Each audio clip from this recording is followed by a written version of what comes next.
આ બાજુ થોડા આવો, આગળ લાવી દો ને થોડા.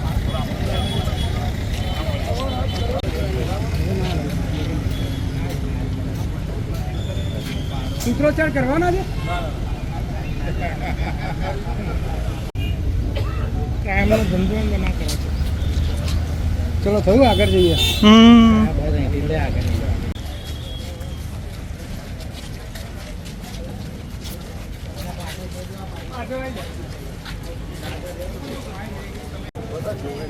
તમારી હાલત જુએ ના જુએ ના બોલાય. પાછળ બોલો ને, અમારું કામ.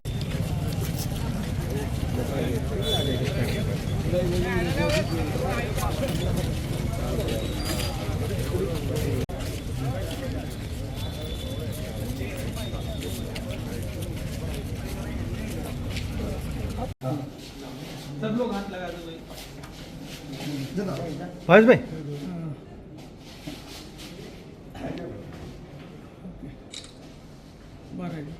ઉભા રહેજો. ઓકે,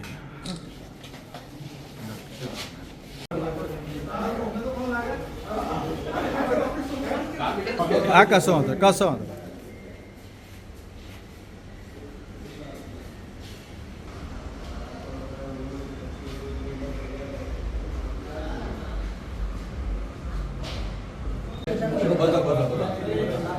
હા બસ જો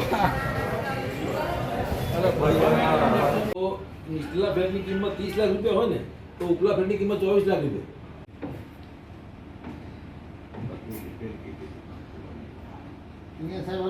રોડ બી એવડા નહીં.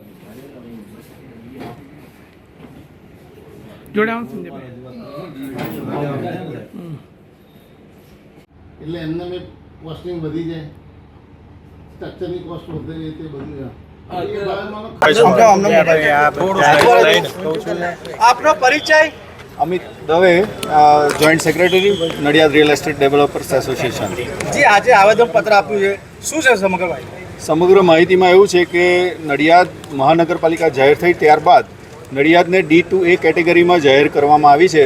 તો તેમાં જે 40% કપાત કરવામાં આવી છે એની સામે અમારે વિરોધ છે, કે જેનાથી મધ્યમ વર્ગ તથા ખેડૂત મિત્રોને ખૂબ જ નુકસાન થાય એમ છે.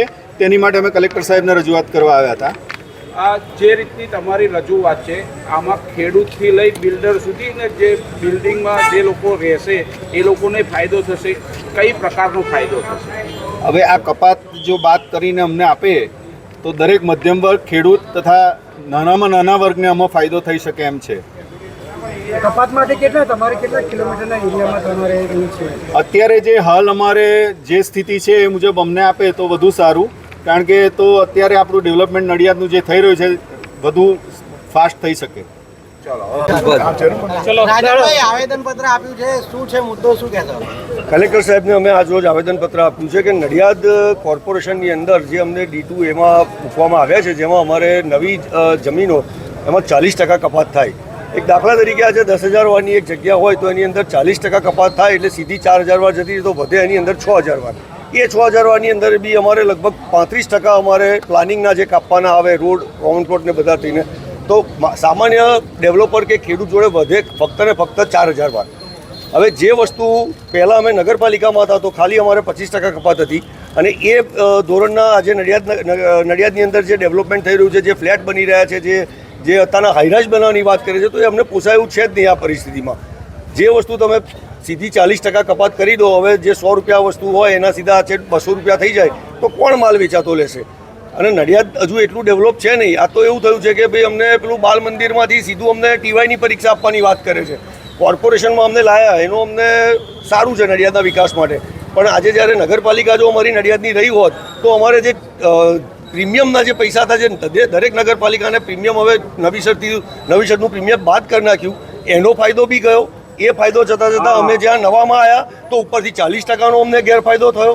તો આ બધા ગેરફાયદા જોતા આજે અમે કલેક્ટર સાહેબને આવેદનપત્ર આપ્યું છે કે અમને જૂની સ્કીમ પ્રમાણે અમને 25% કપાતમાં અમને રાજનભાઈ, રાખવા. તમે આ વહીવટી તંત્રને આવેદન આપ્યું, વહીવટી તંત્રને રજૂઆત કરી, સ્થાનિક જે રીતના ધારાસભ્ય છે કે સાંસદ છે તે આ તમામ બાબતથી માહિતગાર છે ખરા? અમે સ્થાનિક ધારાસભ્ય માહિતગાર જ છે અને અમે એ લોકોને બી આ બાબતનું આવેદનપત્ર આપવા માટે જઈએ. કોને આપવાના આવેદનપત્ર? આ આવેદનપત્ર અમે જિલ્લા પ્રમુખ, સાંસદશ્રી અને ધારાસભ્યશ્રીને આપીશું. રાજનભાઈ, તમારી માંગ નહીં સ્વીકારાય તો શું કરશો આગામી દિવસમાં? આ વસ્તુ એવી છે કે સરકારની સામે અમારે રજૂઆત કરવાની છે અને અમને ખાતરી છે કે સરકાર આ ધોરણે ડેવલપ થતા ગામોને ધ્યાનમાં રાખી અને અમારી